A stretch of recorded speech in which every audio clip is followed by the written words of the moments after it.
जब लग गुरु मिले न सांचा, तब लग गुरु करो 10 पांचा। क्या गुरु बदल सकते हैं?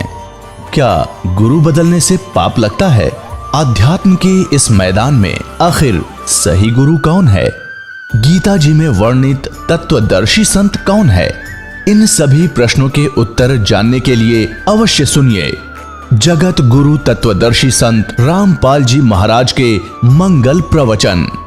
यूं तो भारत में बहुत से त्योहार मनाए जाते हैं जिनका किसी न किसी ऐतिहासिक घटना से नाता होता है, लेकिन आज के इस स्पेशल एपिसोड में हम भारत के सबसे बड़े त्योहार की बात करने वाले हैं, जिसे हम सभी दिवाली या दीपावली के नाम से जानते हैं, जो प्रत्येक वर्ष कार्तिक मास की अमावस्या को मनाया जाता है। इस दौरान लोग माता लक्ष्मी और गणेश जी की पूजा करते हैं, जिससे उन्हें सुख समृद्धि, धन, रिद्धि सिद्धि की प्राप्ति हो सके। वहीं इस पर्व के दौरान बड़े स्तर पर आतिशबाजी भी देखने को मिलती है। वहीं दिवाली के ठीक बाद गोवर्धन पूजा व भाई दूज भी मनाया जाता है। तो आज के इस स्पेशल एपिसोड में हम दिवाली, गोवर्धन पूजा व भाई दूज से जुड़े कुछ प्रश्नों के उत्तर जानने का प्रयास करेंगे। सवाल नंबर 1, दीपावली का त्योहार क्यों मनाया जाता है? सब त्योहार किसी धार्मिक कथा से संबंध रखते हैं। उन्हीं में से एक त्योहार है दिवाली, जिसकी धार्मिक कथा त्रेता युग में जन्मे श्री राम से जुड़ती है। हम सभी जानते हैं कि नारद जी के श्राप के कारण श्री विष्णु जी का जन्म त्रेता युग में श्री रामचंद्र के रूप में अयोध्या के राजा दशरथ के यहाँ माता कौशल्या से हुआ, जिसका प्रमाण गीता प्रेस गोरखपुर से प्रकाशित श्री शिव महापुराण प्रथम खंड पूर्वार्ध के रुद्र संहिता सृष्टि खंड अध्याय 4 के श्लोक 15 से 17 में भी है, जिसमें नारद जी कहते हैं, हे विष्णु, तुमने स्त्री के लिए मुझे व्याकुल किया है। तुम इसी तरह सबको मोह में डालते रहते हो। यह कपटपूर्ण कार्य करते हुए तुमने जिस स्वरूप से मुझे संयुक्त किया था, उसी स्वरूप से हे हरे तुम मनुष्य हो जाओ, और स्त्री के लिए दूसरों को दुख देने वाले तुम भी स्त्री के वियोग का दुख भोगो। तुमने जिन वानरों के समान मेरा मुंह बनाया था, वे ही उस समय तुम्हारे सहायक हो। तुम दूसरों को स्त्री विरह का दुख देने वाले हो, अतः स्वयं भी तुम्हें स्त्री के वियोग का दुख प्राप्त हो, और अज्ञान से मोहित मनुष्यों के समान तुम्हारी स्थिति हो। नारद जी के इसी श्रापवश श्री विष्णु जी का श्री राम रूप में जन्म हुआ। जब रामचंद्र युवा हुए तो माता सीता से विवाह हुआ, और फिर विवाह के कुछ दिनों के बाद ही श्री राम और माता सीता को 14 वर्ष का वनवास हुआ। वनवास के दौरान ही रावण ने सीता जी का हरण किया। उसके बाद कार्तिक मास की अमावस्या को भगवान श्री रामचंद्र जी अपनी पत्नी सीता के साथ 14 वर्ष का वनवास काटकर रावण को मारकर सीता को उसकी कैद से छुड़वाकर अयोध्या लौटे थे, जिससे अयोध्या वासियों की प्रसन्नता का ठिकाना नहीं था। अपने प्रिय राजा रानी के आगमन की शुभ सूचना पाकर अयोध्या वासियों ने दीपक जलाकर उस अमावस्या की अंधकारमयी रात्रि को भी जगमग और उज्जवल किया, और श्री राम और माता सीता के आगमन की खुशी मनाई थी। इसी उपलक्ष्य में यह त्योहार हर साल कार्तिक मास की अमावस्या को मनाया जाता है। इस मौके पर लोग इस दिन पटाखे फोड़ते हैं, जिससे ध्वनि प्रदूषण, वायु प्रदूषण फैलता है। कई बच्चों की आंखें खराब हो जाती हैं, कईयों के हाथ खराब हो जाते हैं, कई स्थानों पर आग लग जाती है। ऐसी कई दुर्घटनाएं दीपावली के दिन भी देखने को मिलती हैं, जबकि हमें प्रतिदिन दोनों समय शुद्ध देशी घी का दीपक जालना चाहिए, जिससे हवन यज्ञ होता है, जिसका प्रमाण ऋग्वेद मंडल 9 सूक्त 86 मंत्र 10 है, जिसमें लिखा है कि भिन्न भिन्न स्थानों सतलोक, अलखलोक, अगमलोक तथा अकह लोक में निवास करने वाला प्रिय परमपिता परमेश्वर सर्व आत्माओं व देव रूप आत्माओं का उत्पत्ति करने वाला है। उससे सर्व सुख प्राप्ति के लिए ज्योति यज्ञ का अनुष्ठान करें, जो पवित्र विधि है, अर्थात आत्मा को शुद्ध करता है, जिस कारण से साधक को परमेश्वर इस लोक तथा परलोक के परम शांति रूप पूर्ण मोक्ष तथा इंद्रियों के आनंद रूप पूर्ण मोक्ष रूपी अनमोल रत्न प्रदान करता है। यह शास्त्रों के अनुसार वास्तव में दिवाली है, पटाखे फोड़ना या शास्त्र विरुद्ध क्रिया करना दिवाली का बिगड़ा रूप है। सवाल नंबर 2, क्या आप जानते हैं कि अयोध्या वासियों ने 2 वर्ष बाद ही दीपावली के त्योहार को मनाना क्यों बंद कर दिया था? दर्शकों, आपने सही सुना। सत्य तो यही है कि जिस दीपावली को आज लोग प्रमुख त्योहार के रूप में मनाते हैं, उस दीपावली के त्योहार को अयोध्या वासियों द्वारा 2 बार ही मनाया गया था, क्योंकि जब 2 वर्ष के पश्चात धोबी के व्यंग्य के कारण श्री राम ने गर्भवती माता सीता को घर से निकाल दिया, तो अयोध्या वासी इस घटना से इतना दुखी हो गए कि उसके बाद अयोध्या वासियों ने दीपावली का त्योहार मनाना बंद कर दिया था, कि जिस देवी के लिए रावण मारा, आज वह फिर कितने रावणों का कष्ट झेलेगी। दीपमाला खुशी का प्रतीक है। जब राजा और रानी भिन्न भिन्न हो गए तो न दीपावली राजा को अच्छी लगे और न प्रजा को, इसलिए दीपावली का पर्व उसी समय से बंद हो गया था। जो 2 वर्ष मनाया था, उसी के आधार से भोली जनता यह पर्व मना रही है, जबकि हमारे पवित्र शास्त्रों में ऐसे किसी भी त्योहार का वर्णन नहीं है। और फिर भी ऐसे मनमाने त्योहार लोग मनाते हैं जिससे लोगों को कोई लाभ नहीं हो सकता, क्योंकि और गीता अध्याय नंबर 16 के श्लोक नंबर 23 में कहा कि शास्त्र विधि को त्याग कर जो मनमाना आचरण करते हैं, ये देखिएगा गीता अध्याय नंबर 16 के श्लोक नंबर 23 में दिखाते हैं आपको, 23 और 24 में। गीता अध्याय नंबर 16 के श्लोक नंबर हम दिखाते हैं आपको 23 में। जो पुरुष शास्त्र विधि को त्याग कर अपनी इच्छा से मनमाना आचरण करता है वह न सिद्धि को प्राप्त होता है, न परम गति को, और न सुख को ही। अब 24 में बताया कि इससे तेरे लिए, छोड़ में जाएगा 24वां श्लोक, इससे तेरे लिए कर्तव्य की व्यवस्था में कौन से कर्म करने चाहिए भक्ति के, कौन से ना करने चाहिए, शास्त्र ही प्रमाण है। ऐसा जानकर तो शास्त्र विधि से नियत कर्म करने योग्य है, यानी शास्त्रों में जो वर्णित है वही साधना कर अन्य करेगा तो कोई लाभ नहीं होगा, यूजलेस। इसी विषय में अब सुनिए संत रामपाल जी महाराज का सत्संग। जैसे त्योहार आते हैं, कोई बात हुई, वो व्यर्थ के खर्चे, ये त्योहार मनाते हैं दिवाली का, दीपावली, ये किस लिए मनाते हैं कि भगवान श्री राम सीता जी को लेकर घर लौटे थे। और फिर चलो पहले तो देसी घी के दीप जलाए जाते थे, हवन हो जाता था, वो भी बढ़िया बात थी, लेकिन एक दिन हवन कर देने से बात नहीं बनती। अपना रोज लगावे घी की दीप है, रोज हवन करे वो। और जब सीता जी को घर से निकाला, फिर भी मनाओ तुम उसने, फिर भी दिवाली मना रहे हो। सीता तो घर से निकाल दी गई थी जिसके आने की खुशी में,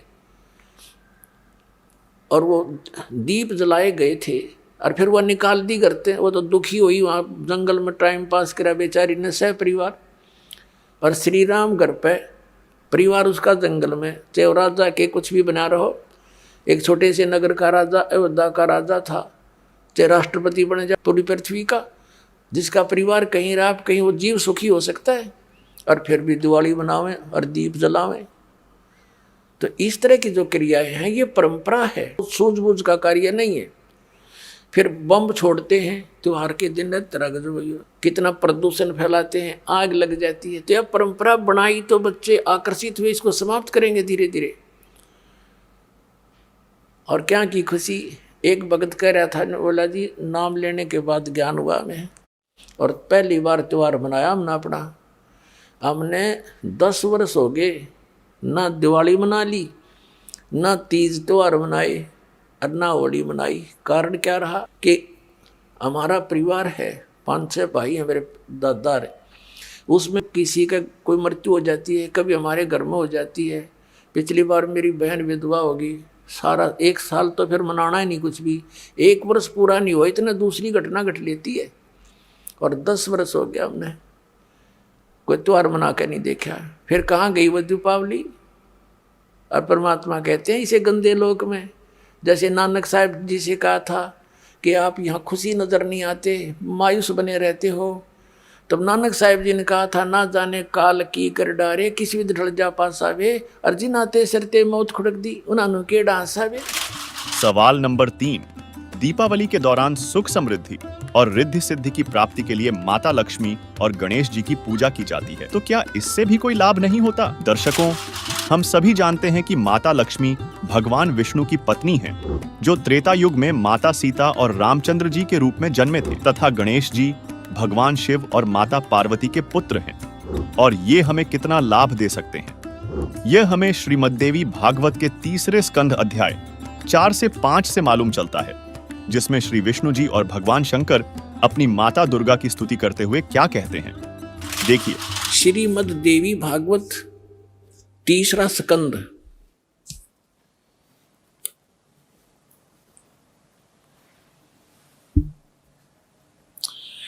ये गीता प्रेस गोरखपुर से प्रकाशित है, ये देखिएगा। इसके ये सचित्र मोटा टाइप, केवल हिंदी, संपादक हनुमान प्रसाद पोदार, चिमनलाल गोस्वामी। और ये यहाँ से प्रकाशित है, मुद्रित और प्रकाशित। ये गीता प्रेस गोरखपुर से है। गीता भवन कार्यालय कोलकाता का संस्थान, गीता प्रेस गोरखपुर। इसके 123 पृष्ठ पर ले चलते हैं आपको, बिल्कुल 2 मिनट में सारी कहानी समझ में आ जाएगी। 123 पृष्ठ पे ये तीसरा स्कंद। भगवान विष्णु अपनी माता दुर्गा की महिमा स्तुति करते हुए, उनकी स्तुति करते हुए बोल रहे हैं, तुम शुद्ध स्वरूपा हो, ये सारा संसार तुम से उद्भासित हो रहा है। मैं ब्रह्मा और शंकर, हम सभी तुम्हारी कृपा से विद्यमान हैं। हमारा आविर्भाव माने जन्म, तिरोभाव माने मृत्यु। हमारा तो जन्म और मृत्यु हुआ करता है, केवल तुम ही नित्य हो, जगत जननी हो, प्रकृति और सनातनी देवी हो। ये प्रकृति शब्द याद रखना कि दुर्गा को प्रकृति भी कहते हैं। जिस समय दास आपको श्रीमद् भगवद गीता में यह सिद्ध करेगा कि ब्रह्मा विष्णु महेश की उत्पत्ति दुर्गा से हुई है और गीता में वर्णित है, उस समय प्रकृति शब्द आपका काम आओगा कि प्रकृति दुर्गा को कहते हैं। गीता के अंदर 2 प्रकृति बताई है, एक तो जड़ जैसे ये अग्नि वायु हवा आदि, और एक चेतन ये दुर्गा प्रकृति है। तो इसलिए कहते हैं तुम आप ही प्रकृति हो। और फिर भगवान शंकर क्या कहते हैं देखिएगा। भगवान शंकर बोले, देवी यदि महाभाग विष्णु तुम्ही से प्रकट हुए हैं, उनके बाद उत्पन्न होने वाले ब्रह्मा भी तुम्हारे बालक हुए, फिर मैं तमोगुणी लीला करने वाला, क्या मैं तमोगुणी लीला करने वाला शंकर क्या तुम्हारी संतान नहीं हुआ? अर्थात मुझे भी उत्पन्न करने वाली तुम ही हो शिवे। संपूर्ण संसार की सृष्टि करने में तुम बड़ी चतुर हो। इस संसार की सृष्टि, स्थिति और संहार में तुम्हारे गुण सदा समर्थ हैं। उन्हीं तीनों गुणों से उत्पन्न हम ब्रह्मा विष्णु एवं शंकर नियमानुसार कार्य में तत्पर रहते हैं। अपनात्माओं, इस पवित्र पुराण के चंद पंक्तियों ने 4-5 कंसेप्ट क्लियर कर दिए। नंबर 1, ब्रह्मा विष्णु महेश की जन्म मृत्यु होती है, ये अविनाशी नहीं है। दूसरा ये कर दिया कि दुर्गा प्रकृति को कहते हैं। तीसरा ये हो गया कि प्रकृति दुर्गा इनकी माँ है। और चौथा ये हो गया कि रजगुण ब्रह्मा है, सतगुण विष्णु, तमगुण शिव जी। और 5वां ये हो गया कि ये भगवान केवल वर्क डन दे सकते हैं, जैसा जिसका कर्म है इसमें ये कोई परिवर्तन नहीं कर सकते। ये इससे सिद्ध हो गया। अब देखिए, कबीर परमेश्वर ने 600 वर्ष पूर्व अपने प्रिय शिष्य धर्मदास जी को बताया था कि ब्रह्मा विष्णु शिवजी की माता दुर्गा है और इनका पिता ज्योति निरंजन काल ब्रह्म है।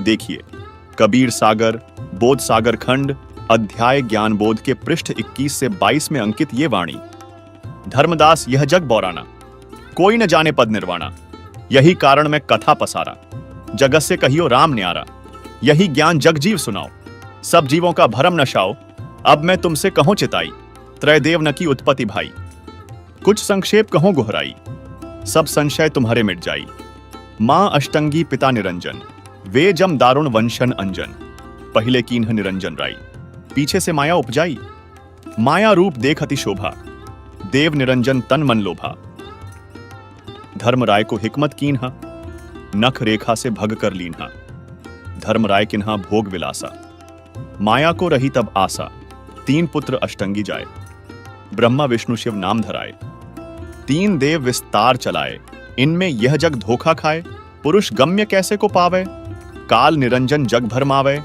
3 लोक अपने सुध दीन्हा, सुन्न निरंजन बासा लीन्हा, अलख निरंजन सुन्न ठिकाना, ब्रह्मा विष्णु शिव भेद न जाना, 3 देव सो उनको धावें, निरंजन का वे पार ना पावें, अलख निरंजन बड़ा बटपारा, 3 लोक जीव कीन्ह आहारा, ब्रह्मा विष्णु शिव नहीं बचाए, सकल खाए पूर्ण धूर उड़ाए, तिनके सुत हैं तीनों देवा, आंधर जीव करत हैं सेवा, तीनों देव और अवतारा, ताको भजे सकल संसारा, तीनों गुण का यह विस्तारा, धर्मदास में कहों पुकारा, गुण तीनों की भक्ति में भूल परो संसार, कहे कबीर निज नाम बिन कैसे उतरें पार।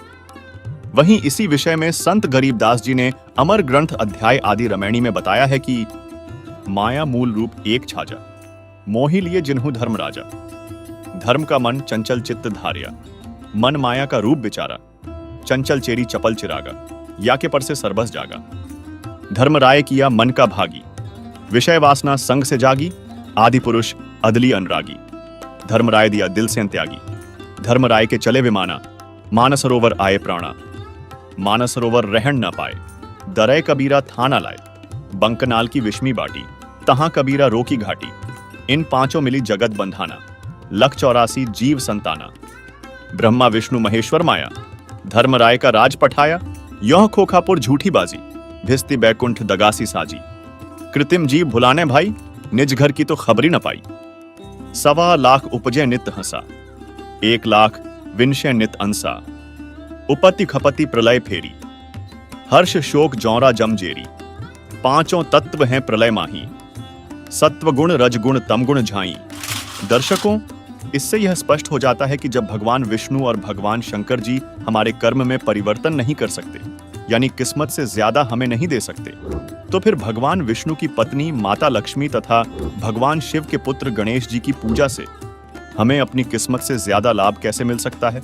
अर्थात इनकी पूजा से भी हमें कर्म फल ही मिलता है। लेकिन सदग्रंथों में एक ऐसी परम शक्ति का वर्णन है जो हमें किस्मत से भी अधिक देता है, इसलिए उसे बंदी छोड़ और पाप नाशक परमात्मा कहा गया है, जिसकी जानकारी आपको इसी वीडियो में आगे जानने को मिलेगी। सवाल नंबर 4, प्रत्येक मनुष्य सुख की तलाश में है और वह सोचता है कि ब्रह्मा विष्णु शिव जी सुखी होंगे और इनकी भक्ति से हमें सुख प्राप्त होगा, इसलिए वे इन देवताओं तथा इनके अवतारों को पूजते हैं। लेकिन क्या ये सुखी हैं? इस विषय में सुनिए संत रामपाल जी महाराज का यह अद्वितीय सत्संग। देखिए, तो हमने अभी तक न तो सत्यनारायण का ज्ञान था और न ही सतलोक का।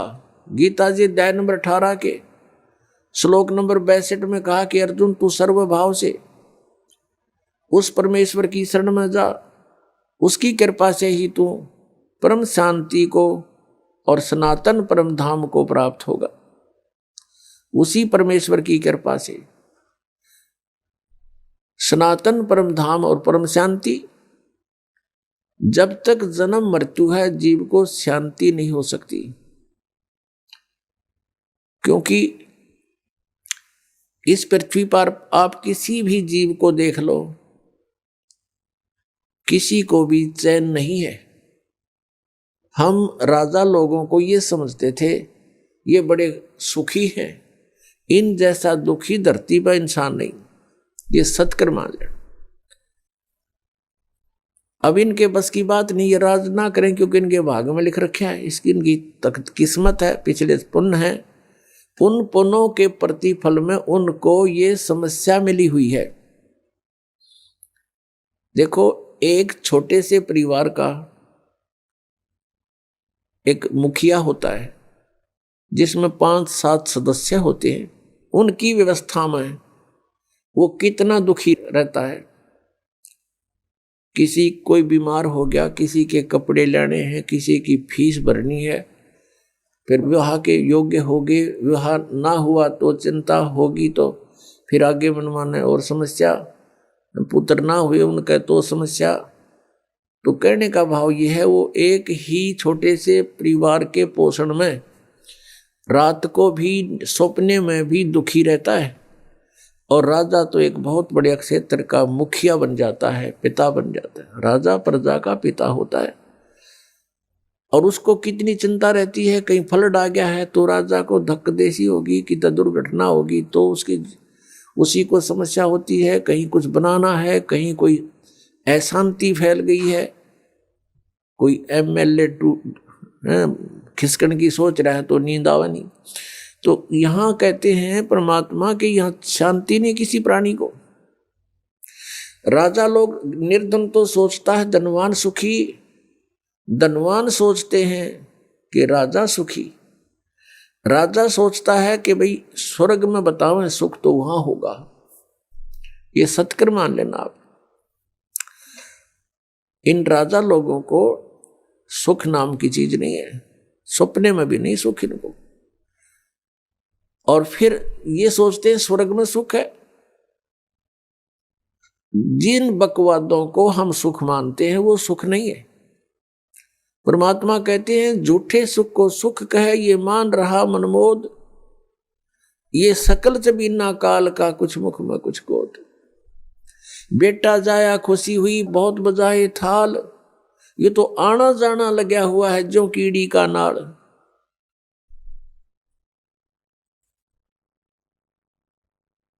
अब राजा सोचते हैं कि स्वर्ग में सुख होगा। अब स्वर्ग के देवता जो उनकी दुर्गति, उनके इतिहास पढ़कर देखो पुराणों में, कभी असुर और देवताओं का और सुरों का युद्ध हो गया, राक्षसों का। कभी देवता हार गए, कभी असुर हार गए। इंद्र जो स्वर्ग का राजा होता है गद्दी छोड़ भाग गया, असुरों ने कब्जा कर लिया स्वर्ग पर।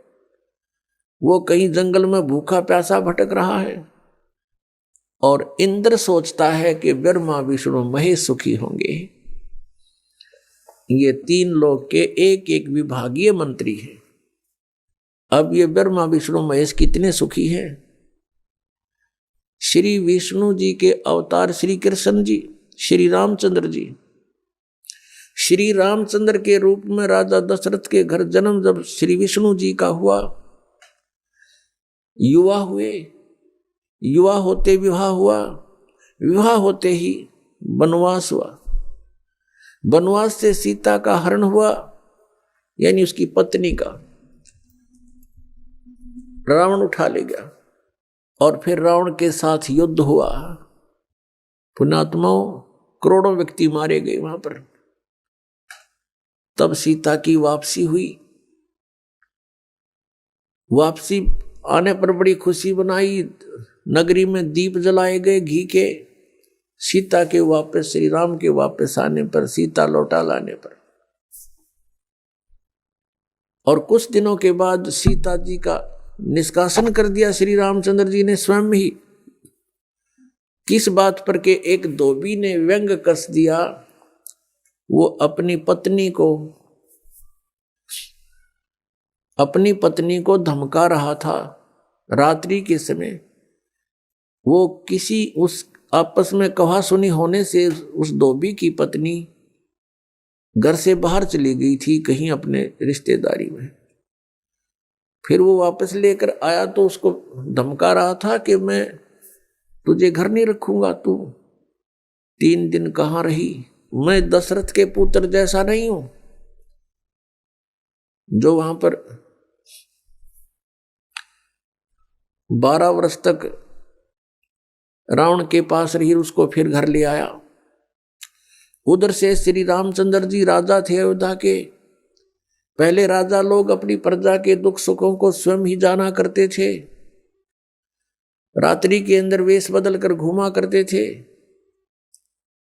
ये बात जब देखा कि किस घर में क्या आवाज आ रही है, वहां खड़ा होकर सुना, तब उसने सुनने को मिला कि मैं उस राजा दशरथ के पुत्र रामचंद्र जैसा नहीं हूं जो रावण के पास उसकी पत्नी रही और उसको घर में रखे हुए है। तो सुबह निकल जाना यहां से। इस बात को सुनकर ही श्री रामचंद्र जी ने सीता जी को निष्कासित कर दिया, निकाल दिया घर से कि नगरी के लोग मेरे ऊपर व्यंग कस रहे हैं और मैं ये बात नहीं सुन सकता। पुण्यात्माओं, जब सीता जी को रामचंद्र जी लाने लगे रावण का वध करके लंका का राज्य विभीषण को देकर, तब श्री रामचंद्र जी ने कहा था कि मैं तेरी परीक्षा लूंगा और यदि परीक्षा में सफल होगी तो मैं ले चलूंगा, नहीं तो नहीं ले चलूंगा। मैं तुझे अग्नि में जलाऊंगा, यदि तू अग्नि में जल गई तो समझूं तेरी कि तू कलंकित थी, तू रावण को समर्पित हो चुकी थी, और यदि अग्नि में तू नहीं जली तो मैं निष्कलंक जानूंगा, तब तुझे ले चलूंगा। ऐसा ही किया गया। सीता को अग्नि में बैठा दिया और हजारों की संख्या में दर्शक थे। सीता जी नहीं जली और सब ने कहा कि भगवान निष्कलंक है, माई निष्कलंक है। और इतनी कठोर परीक्षा लेकर के वापस अपने घर लाया था और फिर एक व्यक्ति के कहने से श्री रामचंद्र जी ने उसको निकाल दिया, अपनी पत्नी को। तो कहाँ गई वो उसका अपना जजमेंट? तो ऐसे ये राजा के योग्य भी नहीं थे ये लोग, और हम इनको भगवान मान रहे थे। एक गर्भवती औरत को अपनी को घर से बाहर निकाल देता है, कहीं मरो कहीं जाओ, कोई बात थी या? फिर परीक्षा लेने की क्या जरूरत थी? और क्यों इतनी दुनिया मरवाई, फिर छोड़ देता रहे, रावण के पास ही रहती हो। पुण्यात्मा, यहाँ का राजा काल भगवान है और ये नहीं चाहता कि यहाँ के प्राणियों को परमात्मा का पता लग जाए, जिस कारण से इसने इनको भगवान सिद्ध करवा रखा था अपने नकली दूतों के माध्यम से। और फिर क्या होता है लास्ट में, श्री रामचंद्र जी ने अश्वमेघ यज्ञ घोड़ा छोड़ दिया कि पूरी पृथ्वी पर शासन प्राप्त करने के लिए कि इस घोड़े को जो पकड़ेगा वो युद्ध करे मेरे साथ। वो घोड़ा उन्हीं के पुत्रों ने, जो सीता जी ने बाहर जाके जन्म दिया था ऋषि वाल्मीकि की कुटिया में, एक पुत्र गर्भ में था, दूसरा फिर वाल्मीकि जी की मिसअंडरस्टैंडिंग के कारण एक घास से यानी कुसा से, या घास होती है डाब, इससे एक लड़का बनाया था। ये अलग कहानी है, फिर बताएंगे। तो लव और कुश नाम से प्रसिद्ध हुए। लव तो सीता के गर्भ से जन्म हुआ था और कुश को वाल्मीकि जी ने अपनी भक्ति शक्ति से उसको बनाया था। लव और कुश युवा थे, उन्होंने वो श्री रामचंद्र जी का घोड़ा पकड़ लिया। फिर उनका पिता पुत्रों का युद्ध हुआ तो दोनों ने छक्के छुड़ा दिए राम के, और सीता जी फिर भी उनके हाथ नहीं आई और वो पृथ्वी के अंदर समा गई। और श्री रामचंद्र जी ने आकर के सरयू नदी के अंदर, अयोध्या के साथ से बह रही एक सरयू दरिया, उसमें जल समाधि ले ली इसी दुख में। अब श्री कृष्ण जी का इतिहास देख लो। श्री विष्णु जी अवतार श्री कृष्ण जी, श्री राम वाली श्री रामचंद्र जी के जीवन वाला भोग भोग के वो प्राणी श्री कृष्ण रूप में फिर जन्म हुआ। सारा जीवन दुखी रहा श्री कृष्ण, सारा जीवन जेल में जन्म हुआ, माता पिता कैद में, कभी मामा शत्रु हो गया, कभी पूतना मारने जा रही है, कभी केसी, कभी चाणोर शत्रु हो गया, कभी जरासिंह लड़ने को आ रहा है, कभी शिशुपाल से युद्ध हो रहा है, कवासुनी हो रही है, और कभी फिर कल्यवन आ रहा है। इस दुख में श्री कृष्ण जी ने मथुरा का त्याग कर दिया और ऐसे स्थान पर रहने लगे जहां कोई ना पहुंच सके। समझदार व्यक्ति यही सोचते हैं, राड से बाढ़ अच्छी होती है, झगड़े से बचाव अच्छा होता है। श्री कृष्ण जी उन सबको भी मार सकते थे, क्योंकि वो त्रिलोक के में एक विभागीय मंत्री है, एक विशेष शक्ति होती है प्राणी में, वो उनके अंदर शक्ति थी। लेकिन यही सोचा था कि किस किस ने मारूं, या तो सबकी बुद्धि भ्रष्ट। तो श्री कृष्ण जी ने द्वारका बनाई। समुद्र के बीच में एक टापू था जिसका केवल एक गेट था, द्वारिका, एक द्वार की नगरी। और ये सोच करके वहां यदि इतनी दूर, पहले तो कोई आवेगा नहीं, ऐसे स्थान पर जा रहे हम, और वहां कोई आवेगा युद्ध करने, तो हम एक ही तरफ से उसका सामना कर सकते हैं, इसलिए एक गेट था उसका, और बाकी 3 समुद्र था 3 तरफ। तो वहां श्री कृष्ण जी चले गए, अपना अधिकतर सारा ही जीवन वहां व्यतीत किया। यहाँ तो ज़्यादा से ज़्यादा 18 साल के 20 वर्ष के तक यहाँ रहे थे, और बाकी फिर लगभग 200 वर्ष तक जिए थे श्री कृष्ण जी, और बाकी का समय द्वारका में व्यतीत किया था उन्होंने। तो अब ये जो लोग अनजान संत ऋषि, ये गुरु नकली हमें भ्रमित करते हैं कि द्वारका का उस गोवर्धन की परिक्रमा करनी चाहिए और वृंदावन अवश्य जाना चाहिए, मथुरा में अवश्य जाना चाहिए, वहाँ हमारे भगवान ने लीला की है, उनके चरण कमल टिके हैं, वहाँ घूमा करते थे, स्नान किया करते थे। अरे श्री कृष्ण जी यहाँ तक 20 वर्ष रहे थे मथुरा में, बाकी 180 साल तो वहाँ रहे हैं द्वारका में, और वहाँ का नामो निशान मिट गया उस द्वारका को। इसलिए वहाँ खत्म की द्वारका, समुद्र में डूब गई श्री कृष्ण जी की मृत्यु के बाद, और यादों का विनाश हो गया था, आपस में लड़के मर गए थे, और जो बाकी शेष औरतें बची थी उनको अर्जुन ले आया था, सब खाली हो गई थी द्वारका। उसके बाद वो समुद्र ने डबो दी थी, अंदर चली गई। कारण यही था कि भगवान ने सोचा कि यहाँ आएंगे फिर ये धक्के खान द्वारका में इतनी दूर, इसलिए उसका नामो निशान मिटवा दिया था। अगर आज द्वारका होती तो ये नकली कहते द्वारका में भगवान रहे थे, वहाँ जाया करो, वहाँ बहुत पुण्य होता है। उस द्वारका में तो सत्यानाश होया था, सारे यादव कटका मर गए थे वहाँ पर। आज भी जाते हैं वहाँ बहुत से श्रद्धालु। तो कहने का भाव यह है कि जब तक आत्मज्ञान बिना नर भटके, इस तत्व ज्ञान बिना नर भटके, कदे मथुरा कदे काशी। फिर श्री कृष्ण जी का फिर कैसे अंत हुआ? श्री कृष्ण जी के सामने पूरा यादव कुल आपस में लड़का मर गया, पोते पड़पोते रिश्तेदार सब आपस में कटका मर गए। और वो सारा सांग देख कर, वो सारा अनर्थ देख कर जब श्री कृष्ण जी की मृत्यु हुई, एक परिवार के सामने एक आधे की मृत्यु हो जाती है, उसका कलेजा फट जाता है, रो रो के पागल हो जाता है इंसान। तो पुण्यात्माओं, आज तक हमें सत्यनारायण कथा नहीं मिली थी, और ये सत्य कथा है। सत्यनारायण का अर्थ है सच्चा भगवान, और सच्चे भगवान की सच्ची कहानी, सच्ची कथाएं। तो प्रसंग चल रहा है कि परमात्मा ने बताया कि तुम जब तक जन्म और मृत्यु के अंदर हो, सुख नहीं हो सकता, शांति नहीं हो सकती। अब इंद्र सोचता है ब्रह्मा विष्णु महेश सुखी होंगे। अब इन ब्रह्मा विष्णु महेश की आप देख रहे हो, श्री राम की, श्री विष्णु जी की, श्री कृष्ण जी की कैसे दुर्गति हुई। श्री कृष्ण यानी ब्रह्मा विष्णु महेश सोचते हैं कि परमात्मा कोई और है, हम सुखी नहीं हैं। अब प्रसंग चल रहा है कि सत्यनारायण कथा जो है, सत्यनारायण का अर्थ है अविनाशी परमात्मा।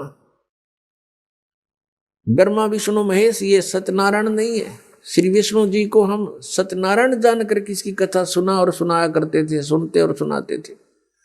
आपको दिखाते हैं कि श्री ब्रह्मा जी, श्री विष्णु जी, श्री शिव जी ये सत्यनारायण नहीं थे, अविनाशी भगवान नहीं थे, ये नाशवान थे, इनकी जन्म मृत्यु होती थी। श्रीमद् देवी भागवत के 3 स्कंध अध्याय 4 से 5 को, जिसमें श्री विष्णु जी अपनी माता दुर्गा की स्तुति करते हुए कहते हैं, तुम शुद्ध स्वरूपा हो, यह सारा संसार तुम्ही से उद्भासित हो रहा है। मैं विष्णु, ब्रह्मा और शंकर, हम सभी तुम्हारी कृपा से ही विद्यमान हैं। हमारा आविर्भाव अर्थात जन्म और तिरोभाव अर्थात मृत्यु हुआ करता है, अर्थात हम तीनों देव नाशवान हैं, केवल तुम ही नित्य हो, जगत जननी हो, प्रकृति देवी हो। फिर आगे श्रीमद् देवी भागवत के इसी लेख में भगवान शंकर बोले, देवी, यदि महाभाग विष्णु तुम्ही से प्रकट हुए हैं, तो उनके बाद उत्पन्न होने वाले ब्रह्मा भी तुम्हारे ही बालक हुए। फिर मैं तमोगुणी लीला करने वाला शंकर, क्या तुम्हारी संतान नहीं हुआ? अर्थात मुझे भी उत्पन्न करने वाली तुम ही हो। शिवे, संपूर्ण संसार की सृष्टि करने में तुम बड़ी चतुर हो। इस संसार की सृष्टि, स्थिति और संहार में तुम्हारे गुण सदा समर्थ हैं। उन्हीं तीनों गुणों से उत्पन्न हम ब्रह्मा, विष्णु एवं शंकर नियमानुसार कार्य में तत्पर रहते हैं। इससे सिद्ध होता है कि ब्रह्मा, विष्णु व शिव जी नाशवान हैं इनकी माता दुर्गा है। ये केवल नियमानुसार कार्य कर सकते हैं, यानी किसी के जीवन में सुख है तो सुख ही प्रदान करेंगे और दुख है तो दुख ही प्रदान करेंगे, उसमें कोई परिवर्तन नहीं कर सकते। महाभारत का युद्ध हुआ, श्री कृष्ण जी ने बहुत कोशिश की, यानी विष्णु जी ने, कि ये युद्ध ना हो। उनकी 100 प्रयत्न करने पर भी युद्ध होकर ही रहा। तो जो क्रियावान कर्म थे वह भी ना बचे, उनको भी नहीं चेंज कर सके। नीत कितना अनर्थ हुआ, करोड़ों व्यक्ति मारे गए। वो सारा पाप पांडवों के सिर पर रखा गया और प्रारब्ध के कर्म को ये अपना भी नहीं काट सकते। प्रारब्ध तो दूसरों का नहीं कैसे काटेंगे। जैसे श्री राम रूप में श्री रामचंद्र जी ने सुग्रीव के भाई बाली को मारा था, धोखा देकर वृक्ष की ओट लेकर तीर मारा था। उसका भी बदला देना पड़ा, वो भी कर्म दंड भोगना पड़ा। उसके प्रारब्ध में लिखा गया वो कर्म श्री कृष्ण रूप में। जो बाली वाली आत्मा थी वो तो एक शिकारी बना और श्री राम वाली आत्मा श्री कृष्ण बने। और श्री कृष्ण जी का वध विषाक्त तीर यानी जहर से बुझे हुए तीर मार कर उस एक शिकारी ने उनका वध किया। तो उनका अपना भी कर्म भोगना पड़ा उन भगवानों को, जिनकी हम गुण गाया करते थे, जिनको सर्वशक्तिमान बताया करते थे। तो वो भी सर्वशक्तिमान नहीं पाए, ये अविनाशी भी नहीं पाए, क्योंकि इनकी जन्म मृत्यु होती है। इनके पिता कौन है? इनके पिता काल रूपी ब्रह्म है। पुण्यात्माओं, सत्संग के अंदर परमात्मा की याद दिलाई जाती है, आत्मा और परमात्मा की स्थिति बताई जाती है। कौन से कर्म अच्छे हैं, कौन से बुरे हैं, ये याद दिलाई जाती है। और आपको जो मिशन से जुड़ता है, जो भगवान चाहता है, उसको स्ट्रिक्टली कहा जाता है कि ये पाप नहीं करोगे, ऐसा नहीं करोगे तो तुम सफल होगे, सच्चाई है ये। तो फिर वो आपके क्रियावान कर्म भी बदलवा दिए जाते हैं। जैसे कोई शराब पीता है, कोई चोरी करता है, कोई मिलावट करता है, कोई जारी करता है, कोई और बकवाद करता है, वो सब छुटवाई जाती है। वो क्रियावान कर्मों को भी चेंज कर दिया जाता है। प्रारब्ध के अंदर आपकी किस्मत में कोई जबरदस्त दुख है, उसको भी परमात्मा हल्का करके नाश कर देते हैं। परमेश्वर शरण में आने से आई टले बला, और जय मस्तिष्क में जय भाग्य में सूली होवा कांटे में टल जा। यदि आपके भाग्य में कहीं मृत्यु दंड लिखा हो, कहते कांटा लाग के, मनमाने ठोकर लाग के, अंगूठा फूट के जीवन बच जा। इतना हल्का करके परमात्मा, वो कबीर परमेश्वर, आपके प्रारब्ध में लिखे हुए पाप कर्म का विनाश कर देते हैं। और संचित जो कर्म आपके वहां रखे हैं, डिपॉजिट, उसका भी नाश कर देते हैं। दर्शकों, इसी विषय में यजुर्वेद अध्याय 8 मंत्र 13 में लिखा है कि वेदों को बोलने वाला ब्रह्म कह रहा है कि हे पूर्ण ब्रह्म, आप सतभक्ति करने वाले भद्र पुरुष संत ऋषि द्वारा किए हुए पाप के क्षमा अर्थात विनाश करने वाले हो, साधारण व्यक्ति के किए हुए पाप के विनाश करने वाले हो। सतभक्ति चाहे पिता करे, उस पिता के किए हुए पाप के विनाश करने वाले हो। शास्त्र अनुकूल साधना चाहे कोई स्वयं करे, उसके अपने किए हुए पाप के विनाश करने वाले हो। और तो और आप पाप के पाप अर्थात घोर पाप के विनाश अर्थात क्षमा करने वाले हो। जो सतभक्ति करने वाला पाप चाहे शिक्षित अर्थात पंडित या अशिक्षित करे, उसके तथा सर्व सद्भक्ति स्तुति करने वालों के पाप के विनाश करने वाले हो। तथा यजुर्वेद अध्याय 5 मंत्र 32 में लिखा है, जो पूर्ण शांतिदायक है वह पाप का शत्रु अर्थात पाप विनाशक कबीर है। 2 स्थानों पर वास करता हुआ दुखदायी काल लोक में रहने वालों के कर्म बंधन का शत्रु अर्थात बंदी छोड़ रक्षा के लिए तुरंत आने वाला है, अर्थात संपूर्ण शांतिदायक, पापनाशक और कर्म बंधनों से छुड़वाने वाला यानी बंदी छोड़ परमात्मा कबीर है, जो हमारे संचित तथा क्रियावान कर्म को भी समाप्त कर देता है। सवाल नंबर 5, दीपावली के ठीक बाद मनाई जाने वाली गोवर्धन पूजा क्या है? क्या गोवर्धन पूजा शास्त्रों में वर्णित है? तथा गोवर्धन पूजा करने तथा गोवर्धन पर्वत की परिक्रमा करने से क्या कोई लाभ होता है? भारत में कई त्योहार मनाए जाते हैं, उन्हीं में से एक पर्व है गोवर्धन पूजा। गोवर्धन पूजा दिवाली के अगले दिन की जाती है। गोवर्धन पूजा को प्रकृति की पूजा के साथ जोड़कर देखा जाता है। इसमें गोबर से आकृति बनाकर उसकी पूजा की जाती है। कई लोग इस दिन गाय और बैलों की पूजा करते हैं। गोवर्धन पूजा भगवान श्री कृष्ण की कृपा प्राप्त करने के उद्देश्य से की जाती है। इसी दिन श्रद्धालु ब्रज में गोवर्धन पर्वत की परिक्रमा करते हैं। दर्शकों, इस कथा से आप खूब परिचित हैं कि ब्रजवासी यानी श्री कृष्ण जी के कुल के व्यक्ति देवी देवताओं की पूजा किया करते थे। श्री कृष्ण ने एक दिन उनसे कहा कि हम देवी देवताओं की पूजा नहीं करेंगे, न देवताओं के राजा इंद्र की पूजा करेंगे, हम परमात्मा की पूजा करेंगे। जिसके बाद ब्रजवासियों ने देवताओं के राजा इंद्र की भी पूजा बंद कर दी और इसी कारण ब्रज नगरी को डुबोने के उद्देश्य से इंद्र ने प्रतिशोध लेने के लिए मूसलाधार बारिश करनी शुरू कर दी। तब श्री कृष्ण जी ने गोवर्धन पर्वत को एक हाथ की उंगली पर रख लिया तथा उसको पूरे ब्रज नगरी के ऊपर फैला दिया। सब ब्रजवासियों से कहा कि अपने पशुओं सहित पर्वत के नीचे आ जाओ। वर्षा का सारा पानी गिरिराज पर्वत ने सोख लिया। इंद्र की हार हुई और इस तरह ब्रजवासियों ने देवी देवताओं की पूजा बंद कर दी। इसके बाद श्री कृष्ण ने उस गोवर्धन पर्वत को पुनः यथास्थान पर रख दिया। अब विचार करें कि हिंदू समाज में गोवर्धन यानी गिरिराज की परिक्रमा करते हैं और पूजा देवी देवताओं की करते हैं। इससे तो भगवान विष्णु उर्फ श्री कृष्ण जी सख्त नाराज होंगे, क्योंकि हम उनके आदेश की अवहेलना कर रहे हैं।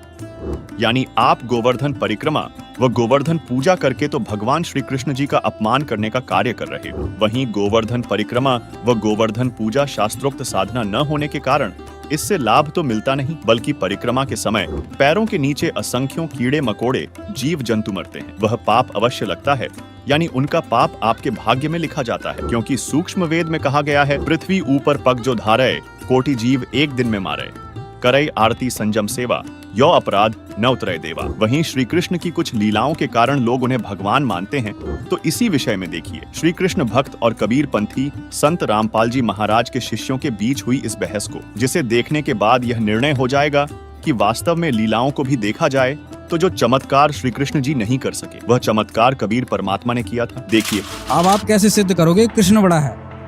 कृष्ण भाई बड़ा ही है, जो कि उनके प्रिय मित्र थे सुदामा जी, तो उन्होंने उनका इतना बड़ा महल खड़ा करवा दिया था, उनकी आंख फट गई थी देख कर। और जो कबीर को बार बार भगवान कर रहे हैं ना, जो वो इतने भगवान था तो 4 बांस गाड़ के उन्हें टाइम पास कराया, झोपड़ी चूक रही थी, बरसात आ रही थी, अपने लिए भी 2-1 कोठा बना लेते, उसमें टाइम पास होया। सही बात है भाई। ये तो भाई एक मिनट, हाँ जी, कौन जवाब देगा इसका? कबीर अगर बड़ा होता तो अपने लिए महल बना लेता, कृष्ण जी ने तो सुदामा का महल बना दिया था।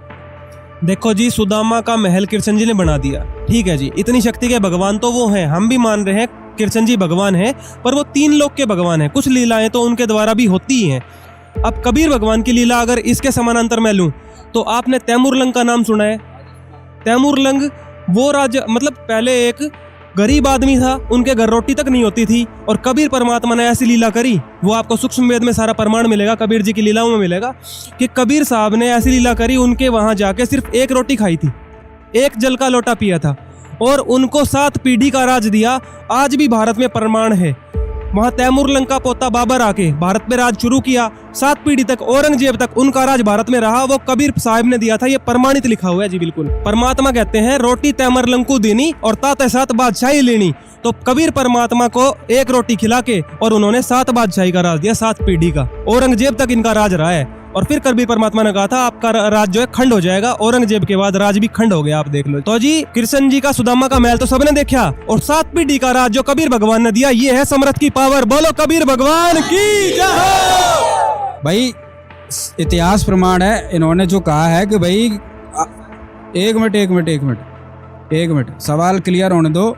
उन्होंने सिद्ध किया सुदामा का महल बनाया, तो कबीर जी ने 7 पीढ़ी का राज दिया, वो इतिहास प्रमाण है, ये बात सिद्ध हुई।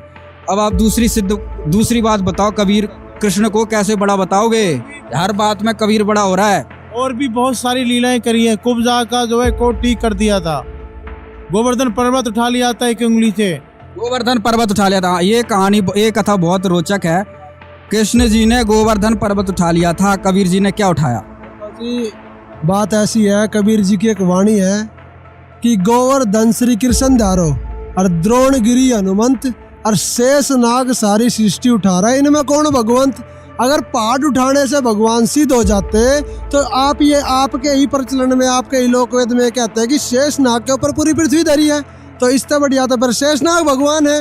अगर पत्थर उठाने से ही भगवान बन जाते तो शेषनाग भी भगवान है, फिर उनको क्यों नहीं मानते? हनुमान जी ने भी पहाड़ उठा लिया, उनको भी भगवान मान सकते हैं। ये भगवान के लक्षण ही नहीं है। ना वेदों में लिखा हुआ कि भगवान वो माना जाएगा जो पत्थर उठाएगा।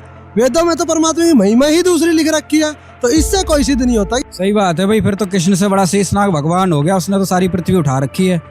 बताओ भाई, अब दूसरा कोई बताओ कृष्ण जी कैसे बड़े हैं? शेषनाग के ऊपर भी तो कृष्ण भगवान ही विराजमान है, वो भी तो उसकी है। तो वो विराजमान है तो कृष्ण फिर भी शेषनाग ही बड़ा हो गया ना। और कोई सवाल दो। देखो भाई कृष्ण पुजारी, सुनो मेरी बात, हरे कृष्णा कहने से बात नहीं बनेगी, प्रमाण देने पड़ेंगे। सामने वाले आप पे भारी पड़ रहे हैं। अब आप ये बताओ कृष्ण जी कैसे बड़े हैं? ऐसी कौन सी लीला, कुछ तो बताओ, हर चीज का प्रमाण दे रहे हैं। हाँ, बांसुरी बजाते थे, सारी गाय उधर आ जाती थी, गाय जाती थी, पशु पक्षी आ जाते थे, वो चिपटते थे बहुत ज्यादा, एकत्रित हो जाते थे सिर्फ एक बांसुरी की धुन से। अभी सवाल नहीं, अभी चलन दो, अभी सवाल आपके पास लेंगे आके। भैया बांसुरी की बात आ गई है, कृष्ण जी में इतनी शक्ति थी, वो बांसुरी बजाते थे, गाय है, गोपी ग्वाल है, वृंदावन में सब इकट्ठे हो जाते थे। कबीर जी ने क्या शक्ति ऐसी कोई लीला करी है जो सारे इकट्ठे हो जाते थे? बताओ जी। कबीर जी ने ऐसी लीला करी है और अनेकों बार करी है। कबीर जी के एक शिष्य हुए हैं संत मुलकदास जी। एक बार उन्होंने कहा कि गुरुजी, कृष्ण जी जब बंसी बजाते थे तो सारी गाय और गोपी ग्वाल इकट्ठे हो जाते थे, उनकी वाणी इतनी मधुर थी। तो कबीर जी ने कहा भाई हम भी बंसी बजा के दिखाएंगे। तो जब कबीर जी ने बंसी लेके और बजानी शुरू करी, तो आप तो गोपी ग्वालों की बात करते हो, सुर नर मुनि जन और देवता वो भी उस मुरली को सुनने के लिए आ गए थे। और जिस जमुना का जो दरिया बह रहा था, वो दरिया भी एक जगह शांत हो गया था। इतनी मधुर वाणी बजाई थी कबीर साहब जी ने। इसका प्रमाण संत मुलकदास जी की वाणी में है कि एक समय गुरु बंसी बजाई कालंदरी के तीर, और सुर नर मुनि जन थकत भये, वो रुक गया दरिया नीर।